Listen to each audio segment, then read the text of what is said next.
gaye. One way or the other, we're going to suffer. How do we suffer? Well, once you have a desire pop up in your mind, what happens? That creates stress for you. That feels like I'm missing something. I have to get this thing. That's stress. Now you have to make the effort, plan, try to execute your plan, depending on the size of the desire. It could take a lot of effort, or it could be a matter of just getting up and going to the fridge and pulling the ice cream out of the freezer. Or if your desire is like becoming a billionaire, then it may take a lot more effort. But nonetheless, that desire creates tension in the mind. Now the problem is that even if you succeed in fulfilling that desire, the desire doesn't go away. You don't get relief from that desire by fulfilling it. It comes back and pinches you again. So the tension of that desire, in fact, multiplies. The more you feed it, the bigger it becomes, the more monstrous it becomes. We call that greed. We keep fulfilling our desire, and it goes on growing. So the greed for more of that thing just keeps multiplying. Or, so on one hand, we're suffering from greed and desire, or on the other hand, if your desire remains unfulfilled, then you feel disappointment and anger, which obviously is a form of suffering. So what I'm saying is desire leads to suffering one way or another. Whether you succeed in fulfilling the desire or you fail in fulfilling the desire, that desire has got you now for good. Even if you failed to fulfill the desire, so you end up on the angry side of the cycle, then what happens? You desire something else? Or you desire that thing again and try again? So the desire never leaves you. This we covered last week. So we said, okay, if desires are really causing us suffering, and Shri Krishna says in the Gita, when Arjuna asked him, Krishna, why do we do wrong things that we know are wrong? We know well and good this is a wrong thing to do, and we go ahead and do it anyway. Why? He said, Kama Rajo Guna Samudbhava. He says the culprit is Kam and Krodh, desire and the anger that arises out of unfulfilled desire. These are the two causes of people doing wrong things. We know it's wrong, but then our intellect gets clouded by the power of that desire. It makes your thinking clouded, or the anger. This you can all relate to. You know what's right and wrong, but if the anger is strong enough, do you care what's right and wrong anymore? No, you just go ahead and do that thing. It's the same thing with desire. If the desire is strong enough, you don't even care what's right and wrong. You'll go ahead and try to fulfill that desire.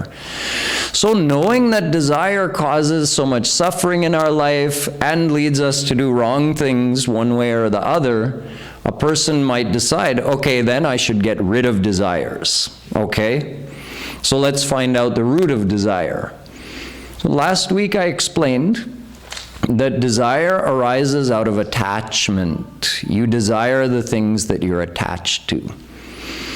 I gave an example of chai. Before developing an attachment to chai, does any child keep having repeated desires to drink chai? No.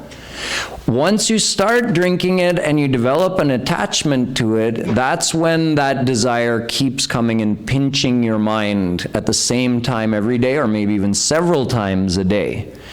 So desire doesn't just appear out of thin air.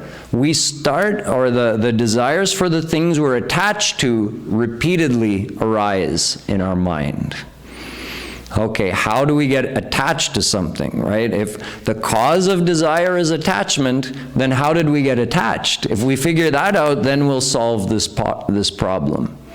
So I explained that attachment arises out of repeated thinking. If you think about a thing or a person repeatedly as a source of happiness or potential happiness, you haven't got it yet, but if I get this thing, I'll be happy. I saw my neighbor, he had it, he looked happy. So we keep we call that chintan. We just keep thinking about that thing. We create an attachment in our own mind, or we do it on the negative side. Both are considered attachments. If a colleague has purposefully gone behind our back to our boss and made us look bad, then how much chintan will you do of that person? You can't get them out of their mind or what they did to you. That also creates an attachment. We call that attachment dvesh, or hatred. And on the positive side, we call it love.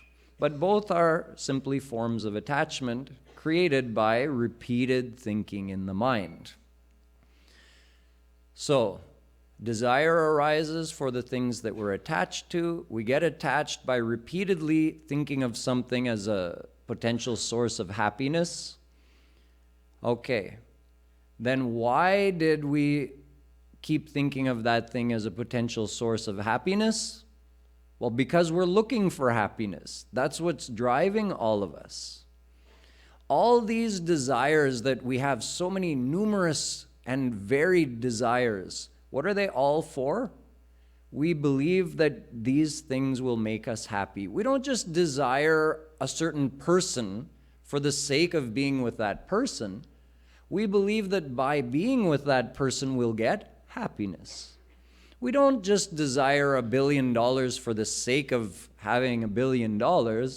We believe that money is going to lead to happiness. We don't just desire to have children for the sake of giving birth to children. We believe that having children will make us happy. So our own happiness is the root of all of our karma. Our desire for happiness is the root cause of all our actions and all our thoughts. Sarvesham api bhutanam nripasvatmaiva ballabha itare patya vittadyas tadvallabhatayaivahi. Bhagavatam.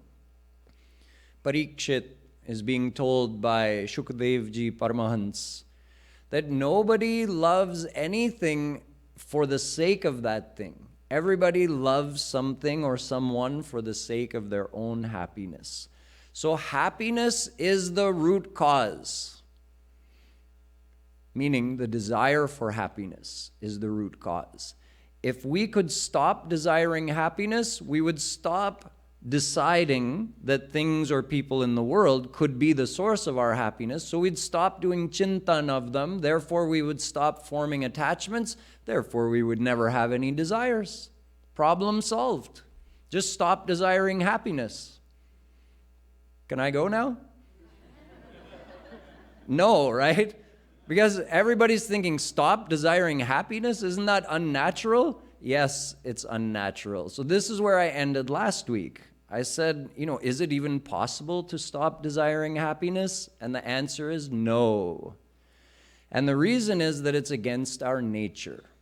So this has been explained in our Vedas, and it's been reiterated thousands of times by Shri Kripalu ji Maharaj in all of his lectures, that we are ansh of Shri Krishna.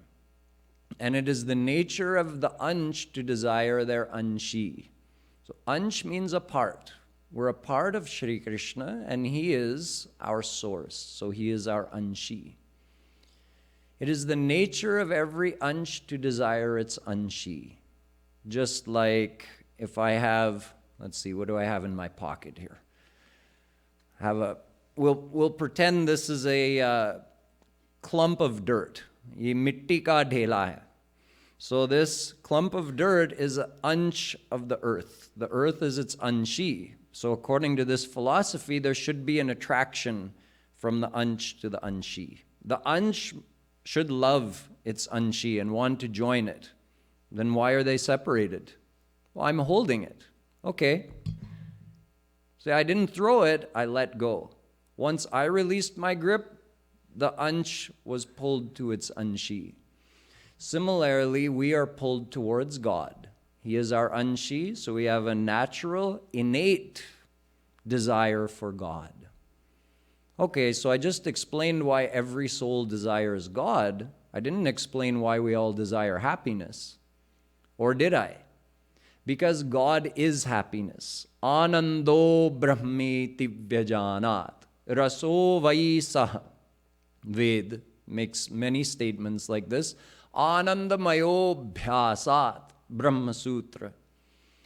God and happiness are one and the same thing. So we are ansh of Ananda Rupi Shri Krishna. And since every ansh desires their anshi, we desire Anand, because we are ansh of Anand, Shri Krishna. So since that is our inherent nature, it's impossible to change. Someone could go and do tapasya for 1,000,000 years and try to change that inner nature that let me stop desiring happiness. They would fail. So since we can't stop desiring happiness, we can't stop seeking happiness. So since the world is right in front of us, we're going to keep identifying potential targets. This person could make me happy. That thing could make me happy. Then we're going to do chintan. Then that's going to form attachments, and repeated desires are going to arise for the objects of our attachment. There is no way out. You cannot free yourself from desire, except through one method. Divert your desire. See, the desire initially was for whom? God. The initial desire is the desire of the soul to experience God. God is perfect happiness. But we have distorted that original desire because God isn't visible to our material eyes, but the world is. And we're getting that message from our soul, from inside. Something is missing. Don't you feel that restlessness? There's a void. Try to fill it. You need something to make you feel whole and complete. Our mind doesn't know that that thing we seek is God. And since our mind can only perceive the world around us, so it distorts, or it takes that inner original desire for divine happiness and it directs it towards the world.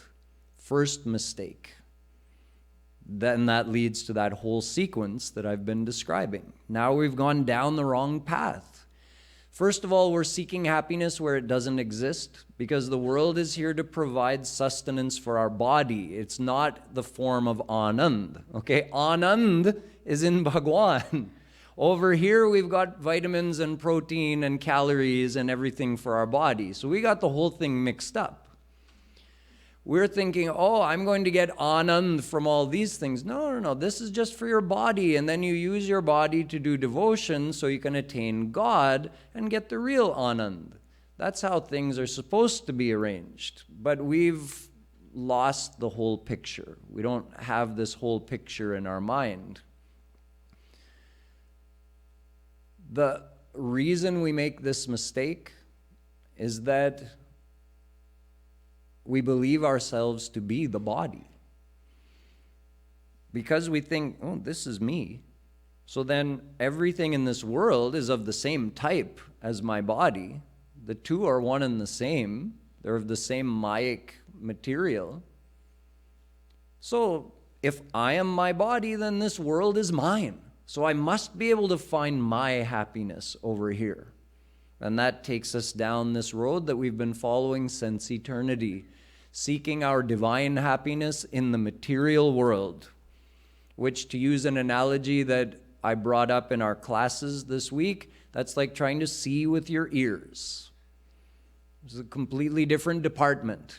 You can't get divine happiness from material things.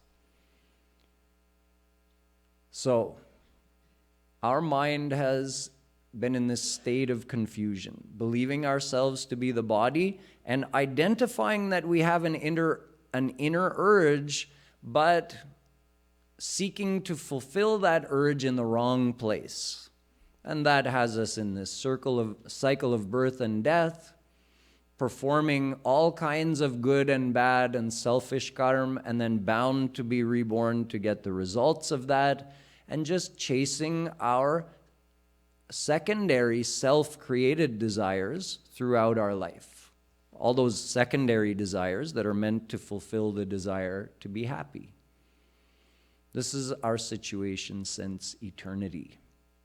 So how do we resolve that?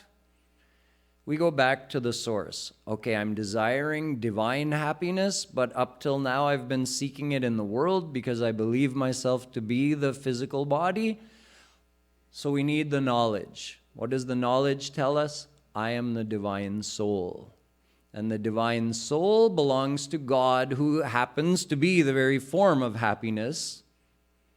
So all I have to do is divert my search for happiness towards God. It's that simple.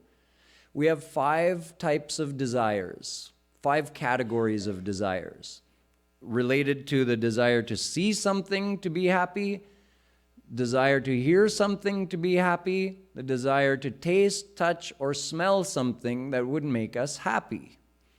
There's no 6th category of desire. All these desires related to our 5 senses. So far, we have directed the activities of our senses towards the world. Try to get something out of this world through our senses to make us feel happy. So we just have to divert that towards God. We were just watching a video where Shri Kripalu Maharaj was describing the first meeting of a saint with Shri Krishna, a real meeting where they met face to face for the first time. And this saint, who was a gopi, who actually was an avatar of a Richa of the Vedas, who came here on earth with a desire to receive the supreme bliss of Shri Krishna's Leelas. So in the form of this gopi, this Ved mantra came and got to meet Shri Krishna face to face. Gopis were of many types. One type was Richas of the Ved, who became gopis.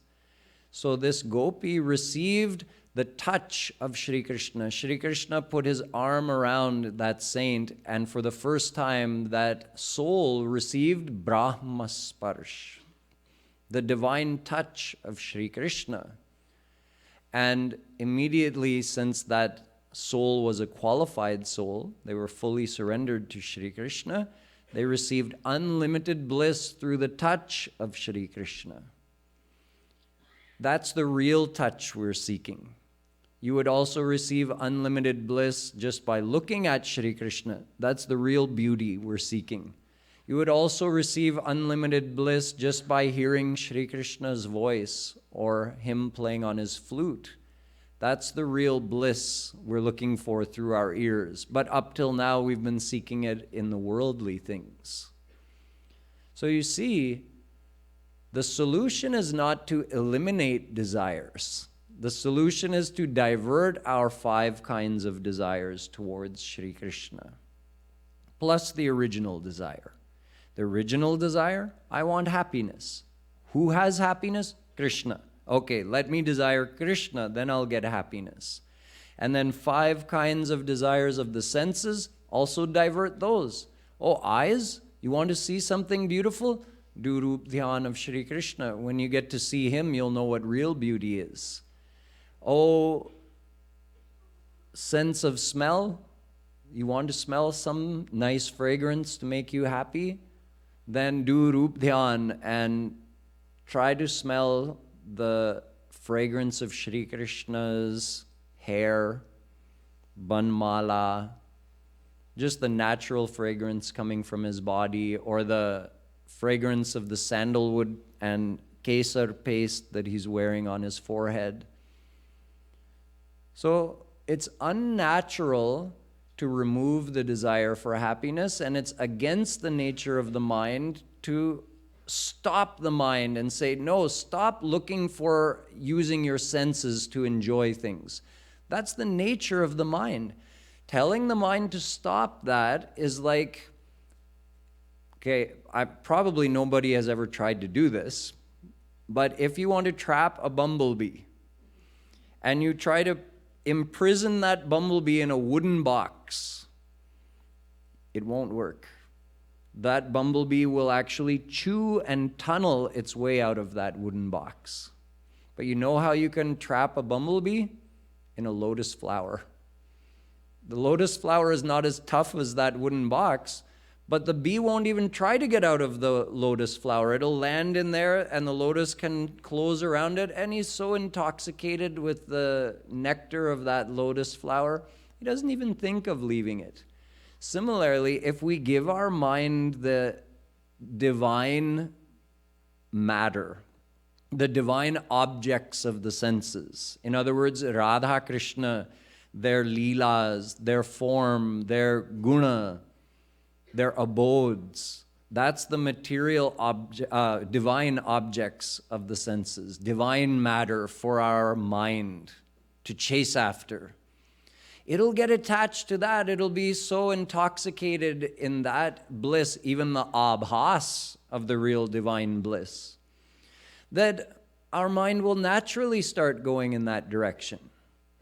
Just like the bumblebee getting trapped by the lotus, we can attach our mind to Shri Krishna and it will naturally start to like going in that direction. But if we try to trap it in a wooden box, oh mind, leave the worldly desires. They're bad.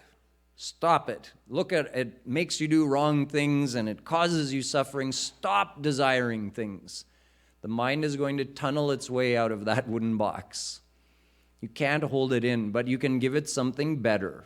You can give it Shri Krishna, Shri Radharani, their sweet, loving leelas. The mind will be even more attracted to that eventually than worldly things. Initially, the mind is more attracted to the world because that's all it's known up until now. But after not too long, the mind will start experiencing some of that bhakti ras, and it will get more attracted to the devotional side. So this is the secret of desires that people don't know. They get afraid of these talks of desires because they think, oh, spirituality means I have to give up my desires. Who can do that? Give up my attachments. Who can do that? Actually, that's impossible. Nobody can give up desires and nobody can give up attachments. But you can divert those desires and you can divert those attachments towards God. That is the only way. Then those material desires and attachments get converted to devotional desires and attachments. So someone might say, but isn't that still desire and attachment?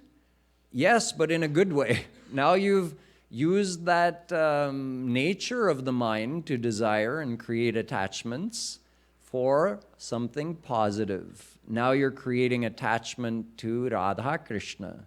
And when you're attached to God, your mind gets purified and all the positive, godly qualities develop in the mind. So you're supposed to be attached to God and His leelas and everything related to God. You are supposed to desire that. You are supposed to be attached to it. But we use that nature of the mind to desire and get attached by diverting it towards the world, then we get in trouble.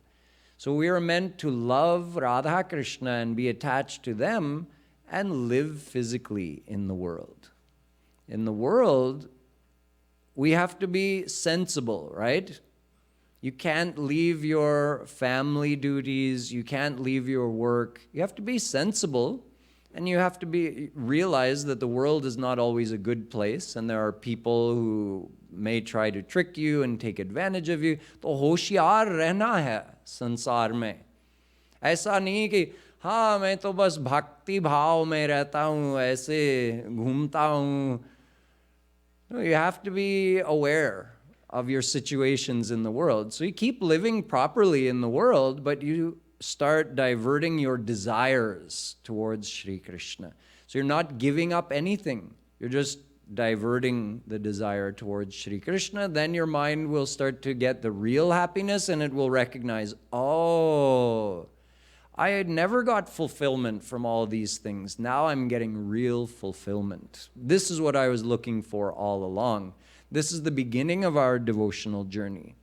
And as we keep practicing devotion, the mind gets more and more attached on the divine side until finally the heart is fully purified and we receive Shri Krishna's ultimate divine grace and we actually experience that ultimate divine happiness. So the main point is, on the path of bhakti, it is not the path of ending desires or attachments. It's the path of diverting them to the correct direction so you get the correct result, what you were desiring all along anyway, which is anand. You can keep looking here for anand, just like a person can keep doing manthan of chune ka pani, lime water, which is a white liquid. It looks like milk. I should be able to churn it, right? That guy churned the white liquid and he got butter out of it. I'm also churning a white liquid. Go on churning for millions of lifetimes, you'll never get butter out of chune ka pani. Similarly, we keep thinking, isme anand hoga. Aaj tak nahi mila hai, lekin abhi milne wala hai. Okay, go on doing manthan of that chune ka pani for as long as you want, or divert your effort. Do the manthan of the real milk. So the anand isn't in the world in the first place, and that's what you seek. So seek it from Shri Krishna. That is the beginning of devotion. So the main point is, don't be afraid of devotion. Don't be afraid of spirituality. Spirituality solves your problems. It doesn't make more problems for you.